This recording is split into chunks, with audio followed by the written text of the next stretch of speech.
Ladies and gentlemen, my name is Sharika Novasas and I am the whip of Team Government.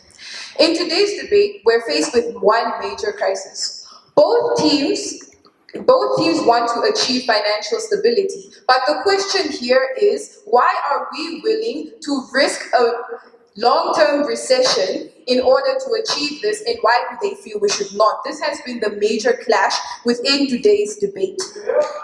So, to move into the Leader of Opposition's case, which I might add was the only case from their side of the House that had any substance to it, because their third speaker was mainly just asking us questions that did not make any sense instead of actually structuring a case. And their second speaker did not give us any feasible arguments to her case and failed to properly engage a POI given. So I do not even feel the need to rebut their points because what points were made. And now I will move into the Leader of Opposition's points. He told us that they will take a study into existing monetary causes in order to see the risk of these things and so on and so forth in order to achieve a sort of financial or price stability. They never mention how long these studies will take. What will happen if we don't then now take the chance now in order to achieve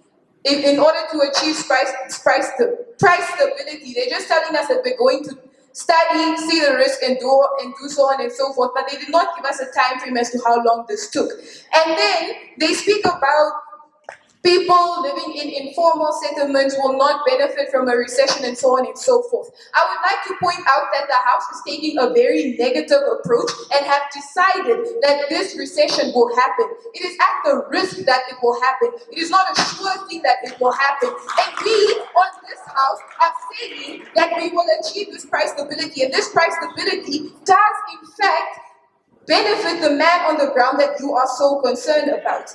And then, also, the opposition leader was making hypothetical scenarios about recession that are not relevant to the current status quo within our country. Everything that was coming from this was a hypothetical. Oh, this will be so bad, it will last so long. We said a long-term recession of 2 quarters, we gave a definition, and that is 6 months. They made it seem as if we're saying this recession will take place for 20 years. And then, to move on, they speak about making efficient monetary policies and so on, but they do not mention what changes they will make to these monetary policies and what transmission mechanism will be used. That question was asked to their first speaker. 3 speakers have had the opportunity to answer what mechanism will be used, and that question is left unanswered, meaning that their side of the House does not even know what this mechanism will be. So why should we trust the validity of anything they say if they do not know how they are going to achieve this goal? So then we can move on. We can move on to the Deputy Leader of Opposition. Said there will be less productivity, did not tell us what is causing this productivity to decrease, did not even give and so on and so forth. And then she gives us, there is a failure to give us a proper alternative to what we are proposing. They're simply just saying, no, why should we do this? Why should we do that? Why should we do this? But they are not giving us feasible arguments as to why we should go with what they are saying. They are simply begging questions that do not make sense. And then to move on, they also mentioned that the GDP will decrease. A long-term financial recession would be 2 quarters. That is 6 months. A GDP is measured over a year. You do not know what is going to happen in the remaining 2 quarters. This is a hypothetical that this GDP will decrease. You are speaking hypothetically and not actually giving us any sort of fact. And then they asked, I'm sorry. Yes, and then I said that the member of opposition, which I already pointed out in the beginning, was merely asking us pointless questions and not giving us feasible arguments and telling us about green hydrogen, which plays into my third speaker's point about businesses, and then also spoke about back to school for some reason and did not engage to us why this is important today within today's debate. My Prime Minister came and told us that there is a risk and reward in anything you do within an economic environment. There is always booms and busts. They do not concede to this. They do not concede that within the current status quo, an economic recession will always be a possibility because that is just the economy. They are not conceding to that. We are saying we are willing to take that risk because we understand that it will always exist, especially being pegged to a different currency. A lot of the times when our repo rate is going up, it's not due to us. This increase can cause price instability. This increase can cause price instability, and this increase can also cause a recession. And it doesn't even need to be from us wanting to increase our rates, it's because we have to as far as being paid.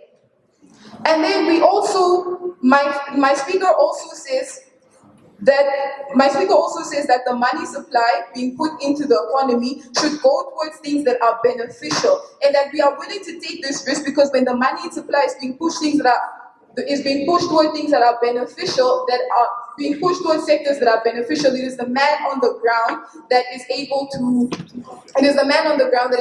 benefit, and they do not engage in this. They do not engage that we're saying, yes, even if there's less money, more money, and so on and so forth, as long as it is being pushed into economic sectors that are able to benefit the man on the ground that we all care about, that this risk is worth it. They are not willing to concede to that fact. And then we also tell you that the reason that we prioritize price stability so much is that we believe that it creates affordability, which again benefits the man on the ground. Because now you are able to afford goods. You won't walk in today and find bread at $10, come back the next day and find it at $3 million, such is the case in Zimbabwe that was given. So if we are willing to take these risks, if it means that the man on the ground will always be able to afford their basic needs. And then we also spoke about businesses. Businesses will be more compelled to make these long-term investments. These long-term investments will help the business grow in the future. They don't tell us why we should not value the potential growth of these businesses, why we should not value the man on the ground always being able to afford these things, why we should not value all of these good benefits at the mere thought of a risk. And with that, I'm proud to put up.